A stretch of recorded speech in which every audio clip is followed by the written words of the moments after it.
They walked with Miss Vanstrom, too numbed to ask any questions. She pulled out a small yellow pad and scribbled a number onto a sheet of paper.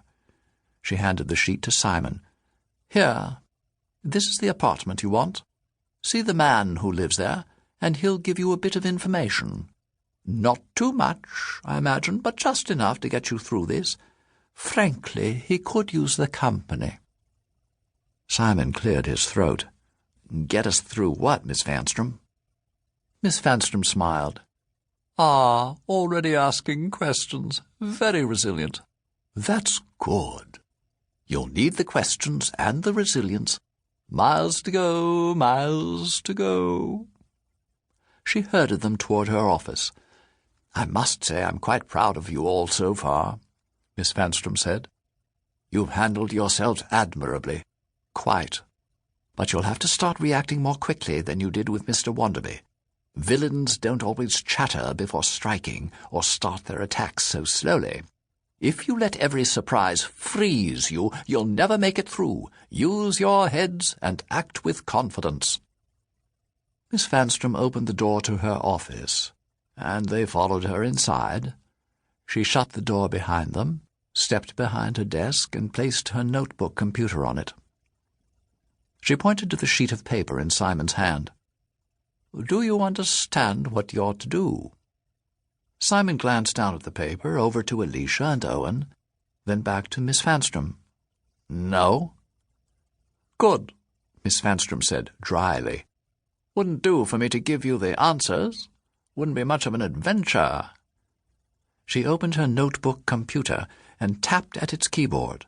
It beeped, and there was an answering beep from the mechanical box above the door. "Be smart and be brave. I have faith in you." Surprisingly, Owen had the nerve to ask, "Miss Vanstrom, is your hair alive?" Miss Vanstrom arched an eyebrow.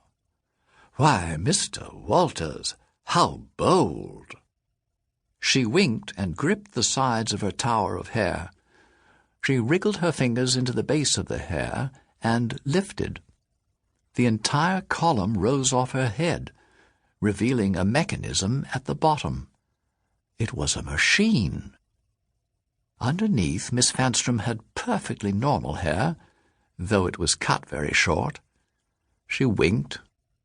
"Yet another useful device for someone in my position." "Your position?" Simon asked. Miss Vanstrom replaced her mechanical hair. "Yes, Principal." She pointed to the door. "The exit is that way. Off you go." Simon, Alicia, and Owen nodded, a little uncertainly. They opened Miss Vanstrom's office door, and behind it saw an unfamiliar corridor, with dull grey and black carpeting, off-white walls, and several brass fixture lamps mounted along it. It definitely wasn't part of the school. It looked more like the hallway in an apartment building. They stepped past the doorway and turned back to look at Miss Vanstrom. She waved her hand forward. "Go on, ahead on the right." Still confused, Simon led Alicia and Owen down the hall. Miss Vanstrom's door shut on its own, and when the kids turned to look, it had vanished. Simon took a deep breath and rechecked the paper in his hand. "This is it, number 106. He knocked on the door in front of him. Nothing happened, so he knocked harder. There was a sound of locks being undone, and then the door swung open. Simon, Alicia, and Owen looked up at a tall man who stared back at them.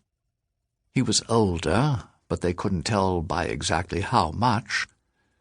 He had dark brown hair, with many strands of white throughout, a pair of thin spectacles pushed forward on his nose, and faint lines on his face.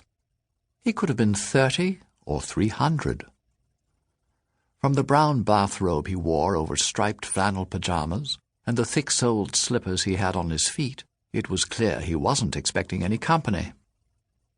And from the way his bespectacled eyes bugged out, and his thin-lipped mouth froze in an O shape, It was clear he was shocked to see them.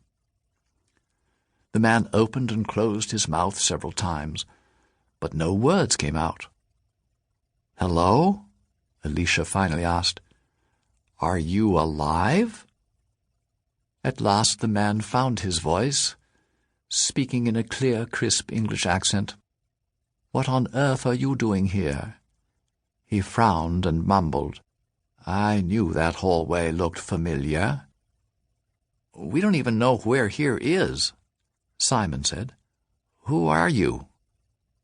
"Why, I'm your narrator," he said without thinking. Then he gasped and clapped a hand over his mouth.